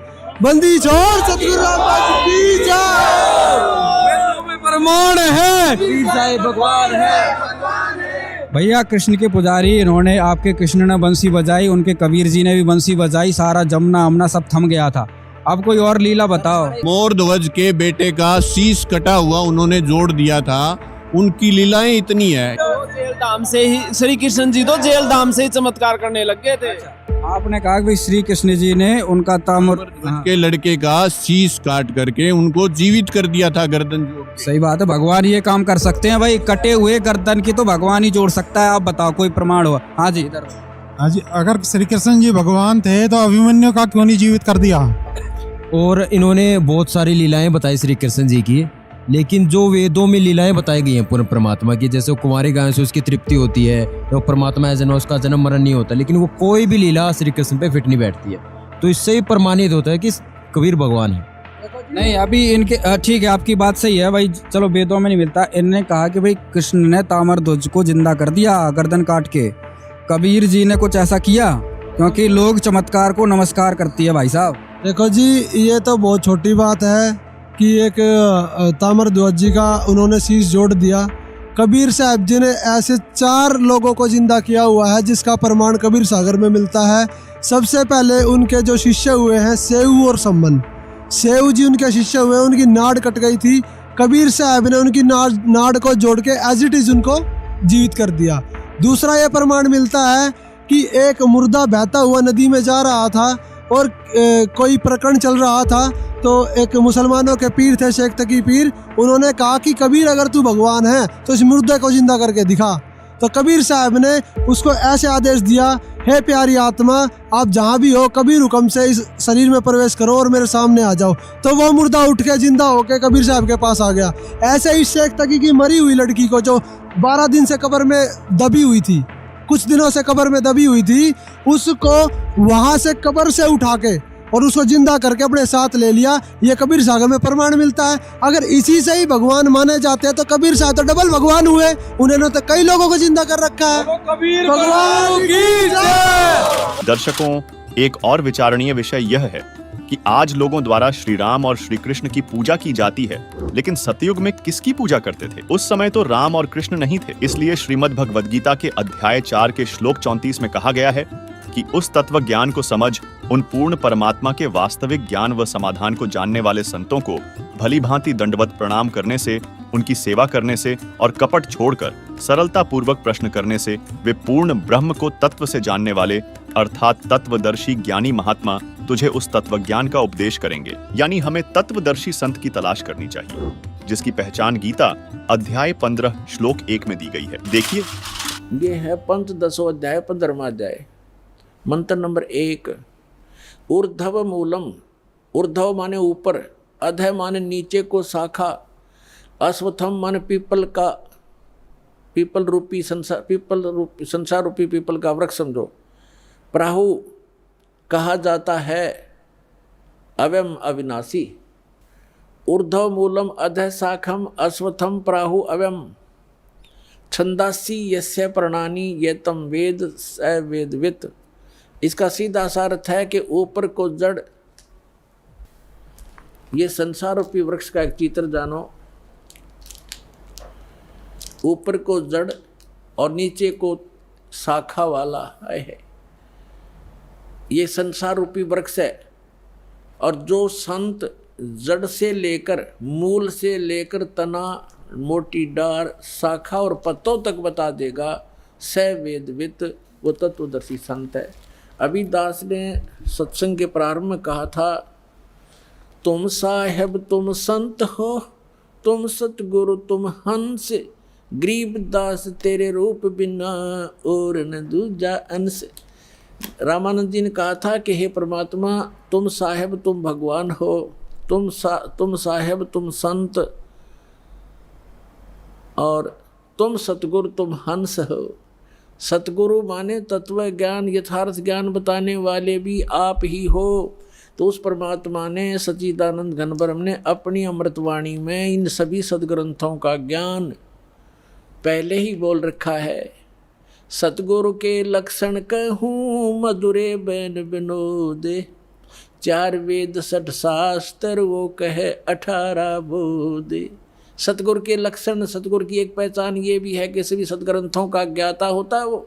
तो वो परमात्मा स्वयं ही थे। 600 वर्ष पहले कहा था, अक्षर पुरुष एक पेड़ है निरंजन, सर पुरुष वाकी डारे, तीनों देवा शाखा हैं ये पात रूप संसारे। खुद भगवान ने अपने द्वारा रची सृष्टि को आप ही बताया था कि अक्षर पुरुष एक पेड़ है। अभी दास ने बताया था गीता अध्याय नंबर 15 के श्लोक 16 और 17 में 3 पुरुष हैं, सर पुरुष, अक्षर पुरुष और परम अक्षर पुरुष। तो यहाँ परमात्मा ने अक्षर पुरुष से शुरू किया, क्योंकि जो मूल मालिक है वो परम अक्षर ब्रह्म है। वो तो जड़ है संसार रूपी वृक्ष की, वो गुप्त होता है, जड़ें हिडन होती हैं, पृथ्वी में छुपी रहती हैं और सब काम वहीं से हो रहा है। तो ऐसे वो परमात्मा तो प्रोक्ष है, गुप्त है। उसने, परमात्मा ने अपने को छोड़कर इस सेंटेंस, इस वाणी में अक्षर पुरुष, ज्योति निरंजन सर पुरुष और तीनों देवता रजगुण ब्रह्मा सतगुण विष्णु तमगुण शिव जी और पत्तों की जानकारी इस वाणी में दिया। का क्या कहा है कबीर? अक्षर पुरुष एक पेड़ है। ये देखो, अक्षर पुरुष एक पेड़ है, सरपुरुष कहो इसको, निरंजन कहो, सरपुरुष वा की डार और तीनों देवा शाखा है पात रूप संसार। तो वो परमात्मा सतगुरु थे और खुद वो सत्ता ज्ञान देने के लिए आते ही आते हैं, ये वेद बताते हैं।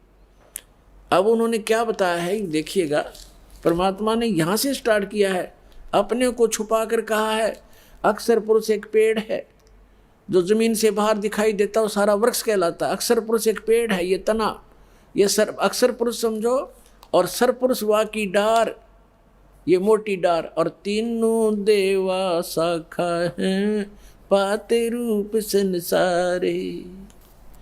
अब यहाँ परमात्मा ने स्पष्ट कर दिया, अपने को छुपा दिया कि अक्सर वो मूल मालिक तो है ही, वो दास भेज दिया ये बताने के लिए कि वो जड़ कौन है, वो परम अक्षर ब्रह्म है। ये देखिएगा इस चित्र के अंदर ही ये लिखा है स्पष्ट, ये देखो, ये मूल है, पूर्ण ब्रह्म कहो, परमेश्वर कहो, और ये है परम अक्षर ब्रह्म, ये परम अक्षर ब्रह्म है। ये जड़ जो हैं ये परम अक्षर ब्रह्म को समझो, ये मूल है उस संसार रूपी वृक्ष की। और वो है कौन, ये देखिएगा इधर, पूर्ण ब्रह्म कबीर साहेब, ये कबीर परमेश्वर परम अक्षर ब्रह्म है। ये है संसार रूपी वृक्ष की जड़।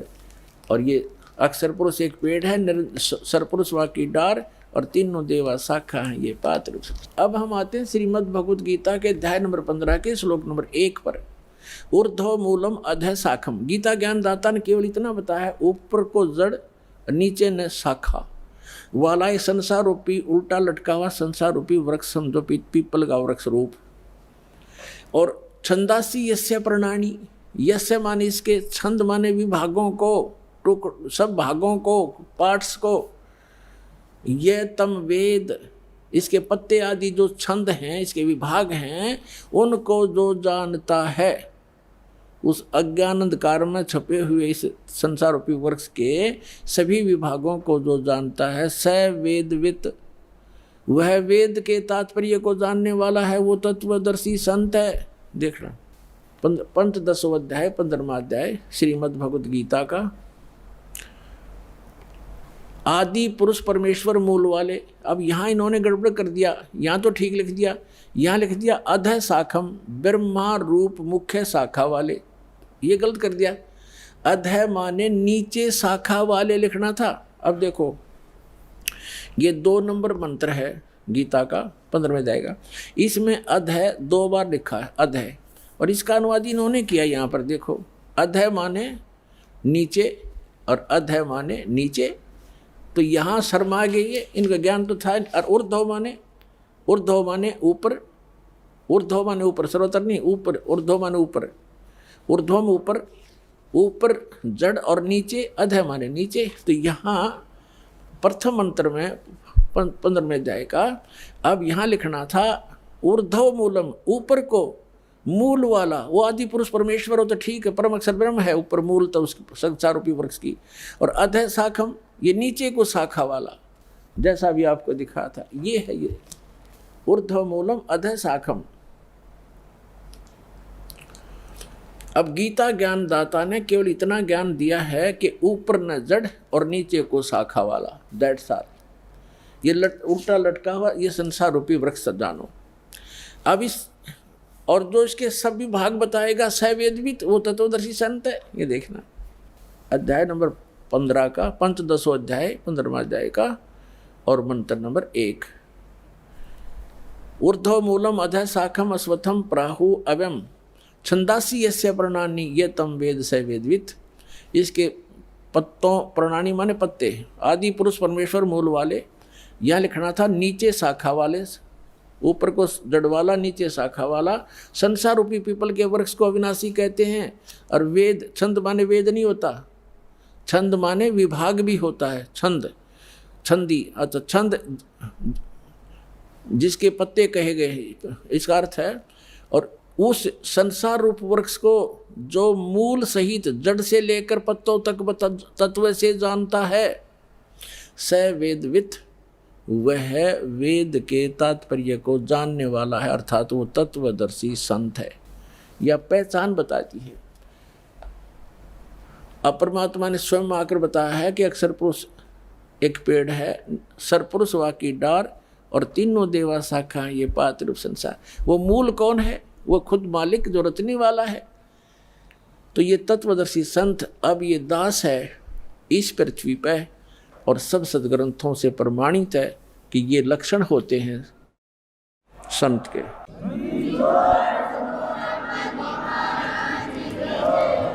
सवाल नंबर 6। दीपावली के दूसरे दिन भाई दूज यानी भाई दूज मनाने से बहन और भाई की रक्षा हो सकती है। दर्शकों, दिवाली के 2 दिन बाद भाई दूज मनाया जाता है। इस दौरान बहन अपने भाई के माथे पर कुमकुम का तिलक लगाकर उसकी आरती उतारती है, जो कि रक्षा बंधन की तरह ही है, जिसका उद्देश्य यही है कि भाई अपनी बहन की रक्षा करने का वचन देता है। लेकिन अनेक खबरें सुनने व देखने को मिलती हैं कि भाई दूज के दौरान ही भाई बहन की दुर्घटनाओं में मृत्यु हो जाती है। यानी भाई दूज मनाने से हमारी रक्षा नहीं होती, बल्कि हमारा वास्तव में रक्षक कबीर परमात्मा ही है, जिसका प्रमाण ऋग्वेद मंडल 9 सूक्त 20 मंत्र 1 में है, जिसमें लिखा है कि वेद ज्ञान दाता काल ब्रह्म से दूसरा कबीर देव यानी कबीर परमेश्वर श्रेष्ठ आत्माओं को भक्ति धन की प्राप्ति के लिए ज्ञान देता है। वह अविनाशी सबका रक्षक है, सहनशील है, सर्व तत्व ज्ञानहीनों को अध्यात्म ज्ञान गोष्ठी की स्पर्धा रूपी वाक युद्ध में तिरस्कृत करता है, यानी अज्ञानियों को पराजित कर देता है। दर्शकों, वेदों में तो यहाँ तक लिखा है कि यदि किसी की मौत भी हो गई हो तो परमात्मा उसे पुनः जीवित करके उसकी आयु भी बढ़ा देता है। देखिए ऋग्वेद में प्रमाण। जैसे हम भगवान विष्णु को समर्थ मानते थे, उन्हीं के अवतार श्री राम और श्री कृष्ण थे। जैसे भक्त प्रश्न करते हैं कई बार है कि जैसे श्री कृष्ण जी ने मोरध्वज राजा के पुत्र ताम्रध्वज को आरे से चिराकर जीवित कर दिया था, तो वो समर्थ शक्ति मान लिए। इसी एक एग्जाम्पल था। परमात्मा कबीर जी ने कहा, धर्मदास जी ने यह प्रश्न किया था, तो परमेश्वर ने कहा कबीर देव जी ने धर्मदास जी से कि श्री कृष्ण जी ने अपना सगा भांजा क्यों नहीं जीवित किया अभिमन्यु, जब वो पहले महाभारत के युद्ध में मारा गया था। उसका सगा भांजा था, सुभद्रा का पुत्र था।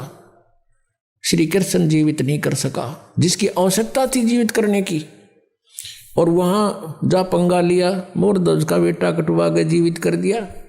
धर्मदास एकदम स्तब्ध हो गया कि भगवान सच्ची बात है, उनका तो कुलनाश हो रहा था और वहां भगवान उसको जीवित नहीं कर सके।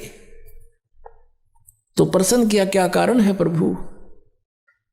तब परमेश्वर ने बताया कि ताम्रध्वज की आयु शेष थी और इतनी सिद्धि इनमें है कि उसको आपे कटवाया, आपे जीवित कर दिया।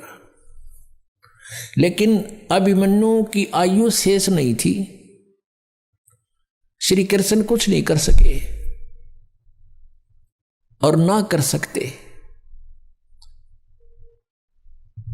तब धर्मदास ने कहा कि भगवान सचमुच वहां तो अति आवश्यकता थी उसके जीवित करने की। सूरवीर योद्धा था और साथ में जरूर थी, युद्ध हो रहा था, पांडवों का कुलनाश हो रहा था। तो इस प्रकार परमात्मा हमें याद दिलाते हैं कि तुम कौन राम का जपते जापम, ताते कटे ना ये तीनों तापम। अब प्रसंग चल रहा है कि जैसे हम इस परमेश्वर की शरण में आएंगे तो ये हमारी आयु भी बढ़ाएगा। ये समर्थ शक्ति है, परमेश्वर है, ये पूर्ण परमात्मा है। अब वेद गवाही देते हैं कि भगवान उम्र बढ़ा देता है, लेकिन वो है कौन परमात्मा? वो पूर्ण ब्रह्म है, कबीर देव है। आपको थोड़ा सा यहां दिखाते हैं कि समर्थ शक्ति। देखो, सुनी सुनाई बातें तो हमने बहुत सुन रखी हैं, दंत कथाएं सुन रखी है। जब तक आप आंखों नहीं देख लोगे प्रमाणों को, आपको विश्वास नहीं हो सकता। क्योंकि हमने वेदों की आड़ में जो भी वक्ता होते थे, पुराणों का, वेदों का और गीता जी का रेफरेंस देकर सत्संग किया करते थे। और हम ये सोचा करते थे कि संस्कृत के विद्वान हैं, संस्कृत साथ बोल रहे हैं, इन्होंने सदग्रंथों को सही जाना होगा। और ये कहा करते थे कि जो प्रारब्ध है वो तो भोगना ही पड़ेगा, जिसकी आयु जहां समाप्त होगी वो तो होगी ही होगी, इसका कोई विकल्प नहीं। और परमात्मा की महिमा गुणों में लिखा है कि परमात्मा हमारी आयु बढ़ा सकता है, हमारे जीवन में आने वाले संकटों का नाश कर सकता है। वो कर कैसे सकता है? जो उसकी साधना सत्य हो, शास्त्र अनुकूल हो, तब उनको सब राहत मिलती है। परमात्मा हमारी आयु भी बढ़ा सकते हैं, आपको वेदों में दिखाते हैं। क्योंकि शिक्षा का हमें एक लाभ है तो यही है कि हम सदग्रंथों को स्वयं समझ सकते हैं। और जब तक हम नहीं समझेंगे, कोई भी हमें बढ़ा दे, कुछ भी कह दे, हम उससे की मान लेंगे। जिस कारण से आज तक हम यह भटक रहे हैं, अरे नकली संतों के पीछे लटक रहे हैं। ये देखिएगा, ये है ऋग्वेद, आपको दिखाते हैं ये कहाँ से प्रकाशित है। सर्वदेशीय कार्य प्रतिनिधि सभा, महर्षि दयानंद भवन, रामलीला मैदान, नई दिल्ली से। उनके फोन और फैक्स नंबर ये मुद्रक है Prince Offset Printers, 1510 Pataudi house, Daryaganj, Nai Delhi से। ऋग्वेद मंडल नंबर 10 सूक्त 161 161 और मंत्र नंबर 2 में, यदि रोगी नष्ट जीवन शक्ति वाला हो, यानी जिसका जीवन नष्ट होने वाला हो गया है, यदि अथवा सीमा से परे चला गया है, यदि मृत्यु के समीप पहुंच गया ही है, तो भी उस रोगी को, ये देखिए ना, दयानंद के भक्ता ने मैं वैद लिख दिया यहाँ पर, क्योंकि दयानंद ये मानता था भगवान कुछ नहीं कर सकता, ना रोग काट सकता, ना उम्र बढ़ा सकता, इसलिए यहां लिख दिया मैं वैद। कष्टप्रद रोग के पंजे से छुड़वा लाता हूं और 100 शरद ऋतुओं तक जीने, यानी 100 वर्ष तक के लिए इसको बलयुक्त करता हूं। अब यहां जो इन्होंने जानबूझ कर बकवाद करी, इस मूल पाठ में इसमें वेद का जिक्र नहीं, क्योंकि वेद कोई मेडिसिन की बुक नहीं है, ये भगवान की जानकारी महिमा है इसके अंदर। अब यहाँ तो ये न लिख दिया, फिर परमात्मा कहते हैं चोर चोरावे तुंबड़ी, वो गाड्डे पानी में, वो गाड्डे हुआ ऊपर आओ ना, सच्चाई छनी ना है। लेकिन कहीं ना कहीं परमात्मा ने इनकी आंखें बंद कर ही दी, जहाँ इन्होंने सच्चाई लिख दी, ना चाहते हुए भी लिखती, भगवान ने लिखवा दिए तो क्या लिखे थे ये देखना। ऋग्वेद मंडल नंबर 9 सूक्त 80 और मंत्र नंबर इसका भी 2। हे परमात्मन, आप उपासकों की आयु के बढ़ाने वाले हैं। या भूल गए वैद लिखना। देखा परमात्मा के चोर चोरावे तुमड़ी गाड्डा पानी में, वो गाड्डा हुआ ऊपर आओ ना, सच्चाई छनी ना। दर्शकों, इससे स्पष्ट होता है कि हमारा वास्तविक रक्षक कबीर परमात्मा है। दर्शकों, आपने आज के इस एपिसोड में देखा कि दीपावली, गोवर्धन पूजा व भाई दूज मनाना शास्त्रों के विरुद्ध मनमाना आचरण है तथा इन त्योहारों से जुड़ी भगवान रामचंद्र, माता सीता तथा श्री कृष्ण से जुड़ी कुछ सत्य घटना से भी आप अवगत हुए, जिससे स्पष्ट हुआ कि इन त्योहारों को मनाने से न तो सुख समृद्धि मिल सकती और न ही हमारी रक्षा हो सकती, बल्कि हमारा असली रक्षक, पापनाशक, कर्म बंधनों से छुड़वाने वाला वह शांतिदायक कबीर परमात्मा है, जो हमें सुख समृद्धि के साथ साथ मोक्ष भी प्रदान कर सकता है, जिसकी यथार्थ भक्ति जानने के लिए संत रामपाल जी महाराज यूट्यूब चैनल अवश्य देखें। आइए अब हम उन श्रद्धालुओं के अनुभव जानते हैं जो जगत गुरु तत्वदर्शी संत रामपाल जी महाराज जी से दीक्षा प्राप्त कर चुके हैं तथा उनके द्वारा बताए गए भक्ति मार्ग पर चल रहे हैं। की राह पर चलना कठिन होता है, लेकिन एक सच्चे संत के मार्गदर्शन में यह यात्रा न केवल सरल हो जाती है, बल्कि जीवन को एक नया अर्थ भी दे देती है। दर्शकों, आज हम आपके समक्ष एक ऐसी कहानी प्रस्तुत कर रहे हैं जो दर्शाती है कि कैसे एक सच्चे संत की शरण में आने से जीवन में परिवर्तन आ सकता है। यह कहानी है उत्तर प्रदेश के जालौन निवासी श्री कालका प्रसाद जी की, जो पहले कई बुरी आदतों और अंधविश्वासों से ग्रस्त थे, लेकिन जैसे ही इन्होंने संत रामपाल जी महाराज का सत्संग सुना, इनकी आंखें खुल गईं। इन्हें समझ आया कि वे कितने गलत रास्ते पर चल रहे थे। दर्शकों, आइए अब सुनते हैं कालका प्रसाद जी के जीवन की यह प्रेरणादायक कहानी, उनकी अपनी जुबानी। सर नमस्कार। नमस्कार सर। सर क्या नाम है आपका? कालका प्रसाद। कहाँ से आए हैं आप? धमरेही गांव, जिला जालौन, उत्तर प्रदेश। संत रामपाल जी महाराज की शरण में आने से पहले आप क्या भक्ति साधनाएं करते थे? ये छोटा पूरा कथा और सुनना या भागवत सुनना और शंकर जी जो बाराबंकी जिले में लोधेश्वर हैं, उनके ऊपर जल चढ़ाना कई बार, 10 बार गए। जब आप पहले पूजा कर ही रहे थे तो फिर आपने संत रामपाल जी महाराज जी से नाम दीक्षा क्यों ली? हमें एक्सीडेंट होने पर एक ज्ञान गंगा पुस्तक मिली, उसका ज्ञान समझ के आए कि ये तो सब नासवान है, परमात्मा तो असली ये है संत रामपाल जी महाराज। तो उस वजह से हम जो है यहाँ बरवाला आए नाम दीक्षा लेने। संत रामपाल जी महाराज के बारे में आपको कैसे पता चला?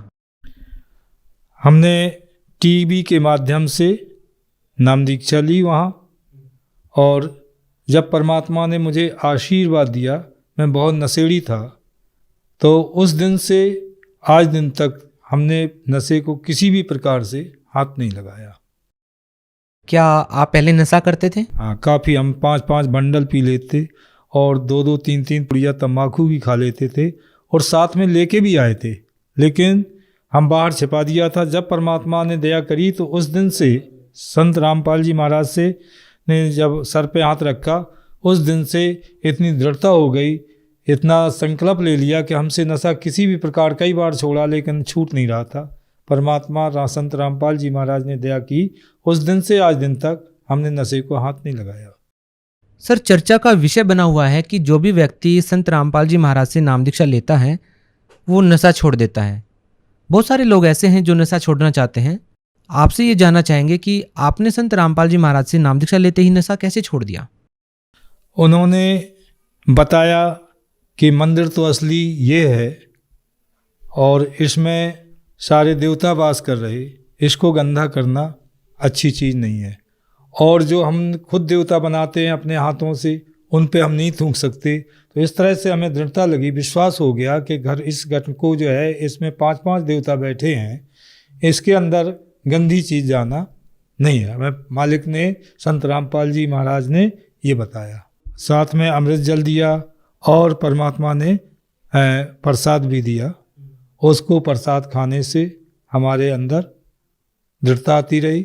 सर, आपको कैसा लगता है कि आपके जो पुराने साथी जो हैं वो आपको देख करके कैसा रिएक्ट करते हैं, क्या कहते हैं, चूँकि आप पहले नशा करते थे और अब नशा नहीं करते हैं? हम करीब 20 सालों से नशा कर रहा था, लेकिन उस दिन से नशा बंद कर दिया। और जब साथी लोग नशे के लिए कहते हैं तो परमात्मा ने जो ज्ञान बताया उनको भी बताते हैं कि धरी कहूँ ढूंढे कहूँ, बस तू ना आवे हाथ, और बस तू हाथ तभी आवे जब भेदी ले ले साथ। इस शरीर का भेदी परमात्मा है, जिसने 9 महीने में माँ के घर में गढ़ के तैयार किया, और उन्होंने 5-5 देवता बताए हैं। तो हमें अपने ही शरीर का ज्ञान नहीं था, इसलिए हम अपने से परे देवताओं की पूजा करते थे। लेकिन जिस दिन से ये ज्ञान हो गया, उस दिन से हमने नशा भी नहीं लगाया, और कई लोगों को कहने पर उन्होंने हमारे सामने पुड़िया फाड़ के फेंक दी, उन्होंने भी नशा का परित्याग किया। सर, संत रामपाल जी महाराज जी से आपने नाम दीक्षा ली और आपने नशा छोड़ दिया, इसके अलावा संत रामपाल जी महाराज से जुड़ने के बाद आपको क्या लाभ मिले? हमारा बाइक से एक्सीडेंट हो गया था, जो हमारी बाइक करीब 20 मीटर दूर गिरी, 10 टायरा ट्रक था, उसके हम नीचे आ गए। किसी ने बच के हमको उससे, जब हम 1 मीटर घसट गए, हमारे 3 कपड़े पहने थे सर्दी में, वो सारे कपड़े नीचे फट गए घसट से, और परमात्मा ने हमें बाल बाल बचा लिया। संत रामपाल जी महाराज ने बाल बाल बचा लिया। और जब हम बाहर आए तो किसी साथी ने कहा कि हम तुम्हारे घर पे फ़ोन कर दें, तो हमने कहा नहीं, हमें फ़ोन ना करो, घर के सारे लोग घबरा जाएंगे, हमें हॉस्पिटल ले चलो, थोड़ा हमें इलाज दिलवा दो। इलाज दिलवा के आए, हमारी गाड़ी पड़ी थी ऐसे ही, उसको उठा के खड़ी की, और गाड़ी इस पैर में इधर ज़्यादा चोट थी, किक नहीं लग रही थी। परमात्मा का सुमरण किया, संत रामपाल जी महाराज का सुमरण किया। सुमरण करने से हमारी गाड़ी स्टार्ट हो गई, और उस गाड़ी पे बैठ के हम 25 किलोमीटर चला के आए। इसके बाद जब हम गाड़ी से उतरे तो घर की दैरी नहीं नाक पाए, इतना भयंकर दर्द हो गया। चारपाई पे लेट गए और दर्द बर्दाश्त नहीं हो रहा था, तो पर हमने संत रामपाल महाराज जी से प्रार्थना की कि दास को बाल बाल बचा लिया, अब तो ये दर्द से तड़प के मर जाएगा, दया करें मालिक। परमात्मा ने दया कर दी, बिना इलाज बिना दवा के हमारा दर्द शांत हो गया।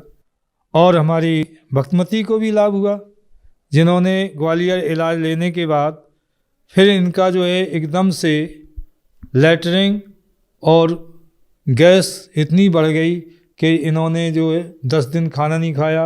जब खाना नहीं खाया तो बिना खाना अंग्रेजी दवाई नहीं खा पाते, दवाई भी बंद हो गई। 10 दिन मरने के पोजीशन में आ गई, ज़मीन पे लिटा दिया और भगत देखने आने लगे। ज़्यादा तकलीफ देख कर तो हमारे यहाँ 10 भगत थे, उन्होंने सबने मिलकर परमात्मा का मंगलाचरण किया। मंगलाचरण करने से उनके जैसे बीमार थी नहीं, ठीक हो गई। और हम उनको कार भी कर लिया था ले जाने के लिए दोबारा। फिर उनको लेके जिला अस्पताल गए तो वहाँ उनका कोई इलाज नहीं दिया डॉक्टर ने, बोले जाओ घर लेके ठीक है। लेकिन उनका जो पैरालाइज से जो नस जाम हो गई थी उससे वाणी नहीं निकल पाती थी। आज परमात्मा ने दया कर दी, संत रामपाल महाराज जी ने दया कर दी। और हमारे चाचा श्री 200 ब्लड प्रेशर हाई हुआ था, उसमें वो चले गए थे। इनका 240 हुआ था तो हमने उन भगवती ने स्वयं बोलकर अपने दमान से कह दिया था, मौके पर नहीं थे, क्या हमें चरणामृत परमात्मा का अमृत जल दे दो। दे दिया तो वो 24 घंटा डटी रही। फिर सवेरे इलाज लेने गए जिला अस्पताल, उन्होंने रेफ़र कर दिया ग्वालियर के लिए। ग्वालियर में इलाज चला। इलाज चलने के बावजूद भी उनको दवा खानी बंद हो गई और परेशानी बढ़ गई। तो मंगलाचरण किया और परमात्मा की दया से वो आज संत रामपाल जी महाराज की दया से आज वो चल फिर रही, बोलने भी लगी हैं और खाना पीना थोड़ा बहुत हल्का पूरा काम भी कर रही हैं। जब से आप संत रामपाल जी महाराज से जुड़े हैं आपको काफ़ी लाभ मिले हैं। हम आपसे ये जानना चाहेंगे कि आप भगत समाज को क्या संदेश देना चाहेंगे? भगत समाज को ये प्रार्थना करना चाहता हूँ कि इस पृथ्वी पे हमारे गुरुदेव संत रामपाल जी महाराज पूर्ण ब्रह्म परमात्मा आए हुए हैं, जिन्होंने ऐसा ज्ञान दर्शाया है। वेद आज से नहीं, वेद बहुत पुराने से पढ़े जा रहे हैं और उन वेदों में पढ़ने वालों ने कुछ भी नहीं समझ पाया। जैसे गीता में लिखा है कि माया के द्वारा जिनका ज्ञान हरा जा चुका है, ऐसे असुर स्वभाव को धारण किए मनुष्यों में नीच दूषित कर्म करने वाले वो मुझे नहीं बख्शते। तो परमात्मा का सत्संग सुने जो उन्हें उंगली धर धर के बताया है और वो सत्य है। आज दिन तक उनको पढ़ने वाले गीता के सही अर्थ नहीं कर सके। और जो परमात्मा है, सारे वेदों का रचयिता है, सारी जानता है, उन्होंने उंगली धर धर के बताया, फिर भी हम विश्वास नहीं कर पा रहे। तो हम प्रार्थना करेंगे कि आप वेदों से कि ये सच्चा ज्ञान परमात्मा दे रहे हैं और आप शरण में आए, आपके भी सारे कष्ट परमात्मा दूर करेंगे। संत रामपाल जी महाराज। धन्यवाद।